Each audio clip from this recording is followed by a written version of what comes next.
Hello everyone, my name is Rafiat and you're welcome to my YouTube channel. Thank you for clicking to watch this video.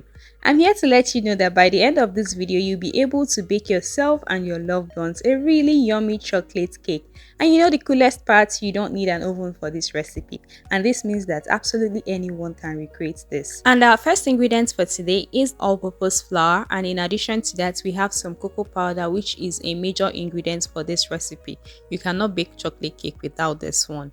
And we also have some baking powder and some baking soda. I'm going to be using both of them, and I have some sugar as well because chocolate cake needs to be sweet, so I have some sugar here. And I have some eggs as well. They're going to help soften the cake and add moisture as well. I also have some vegetable oil for that moisture. This one is important. You can also use melted butter. And of course, I have some coffee here. The coffee is going to give very rich taste to the cake, so I also really recommend that you use coffee in your chocolate cake. Then I have this chocolate flavor. So the first thing to do will be to pass the dry ingredients through a sieve. This step is very important because you don't want any dirt, any debris in your all-purpose flour and your dry ingredients generally, and you also want your dry ingredients to be airy. And please, if at this point you've not subscribed to my YouTube channel, please do so and turn on the notification bell so that you'll be notified when I post a video. And please go through my channel because I have amazing videos for you to watch. And after passing the ingredients through a sieve, I'm going to add my baking powder and my baking soda, and I'm going to mix everything thoroughly. At this point, you want to mix well. Then I'm going to add the sugar and I'm going to keep on mixing. Make sure that you mix all the ingredients so that everything will be well combined. And once I'm done with that, I'm going to set this aside. Now to my milk, I'm going to add some vinegar. I'm just trying to make buttermilk here. So you can use lemon juice as well to make the milk curdle like this. That's fine. And then I'm going to set aside. In another bowl, I'm going to add the coffee and some hot water and stir all together to get the coffee to be dissolved. And in a big bowl, I'm going to add the buttermilk into my bowl, the eggs, the vegetable oil, the chocolate flavor, and I'm going to mix thoroughly.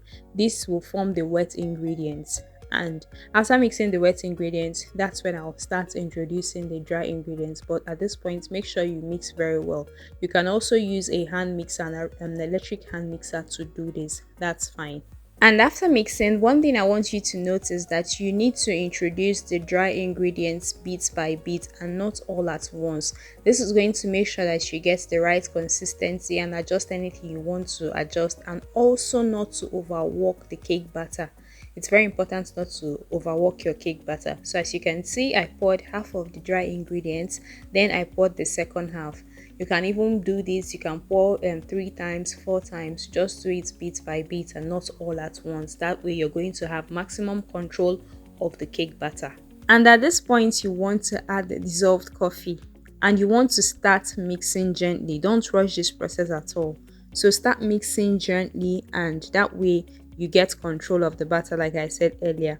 So mix everything together to make sure that they are well combined. And at this point, your batter should smell really nice. You know, coffee has this really lovely flavor.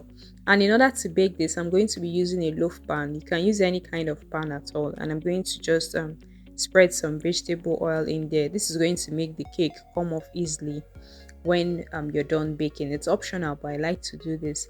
And now I'm going to just cut my baking paper. I cut both sides like this so that the baking paper will fit in to the baking pan easily. And then I'm going to add my batter into the baking pan. It's very easy to do. And when it comes to baking, you can use an oven to bake, or you can use the stovetop method to bake. The stovetop method simply involves a pot in baking, and it's very easy to do. Just place your aluminum pot on fire, sprinkle some salt, cover it and allow to preheat. It's that easy.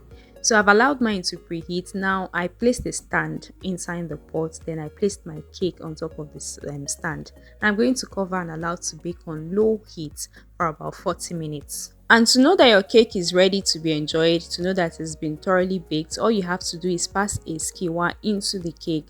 And if the skewer comes out clean, then you know your cake is ready. Easy peasy. And you can enjoy this cake immediately, or you can allow it to cool before enjoying. This is very easy. So with this, you've seen that it's very easy to make your own chocolate cake at home, and it doesn't take time at all. So thank you so much for coming this far. Thank you for watching this video, and I'll see you in my next one. Bye.